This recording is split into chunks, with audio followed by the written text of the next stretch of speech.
All right, thanks for joining us here on Fox 10 with an update on the tropics. I'm Chief Meteorologist Jason Smith, and Fiona, Gaston, the two active tropical systems. Then waves that are not formed into depressions or storms yet are out there, and it's this wave here we're watching very closely that's off of Venezuela that has the potential to get in the central Caribbean Sea and get going as an active depression or storm very soon and then end up in the Gulf ultimately. These two are just way out there, stuff to watch in the open waters of the Atlantic. So let's break down this wave, see how it's looking on satellite imagery right now. There is a little shear out of the north and northwest, and so this is not really all that well organized, but we actually have a low pressure area here trying to form near the ABC Islands.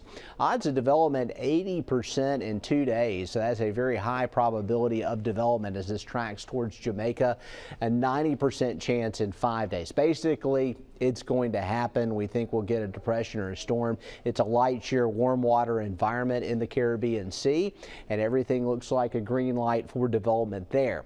Now, the track along this, water temperatures 86 to 87 degrees. That's definitely warm enough to provide fuel for a tropical system. The GFS model here says that by Sunday, south of Cuba and near the Cayman Islands, we should have an organized tropical system that will track towards the Gulf by Tuesday of next week. That's what the GFS is showing, and it has it near the tip of the Yucatan too, and starting to lift to the north, so not a good look there. As we look at the European model, it has a system a little further along, but still pretty close to the Cayman Islands on Sunday, and further to the north, coming across Cuba and going into South Florida as we head into Tuesday of next week. So two different opinions on what's going on. The model's not lining up yet. We don't even have the center as a starting point yet, so it's all preliminary right now.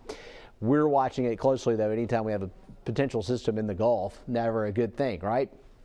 Sunshine Friday, Saturday, not as hot.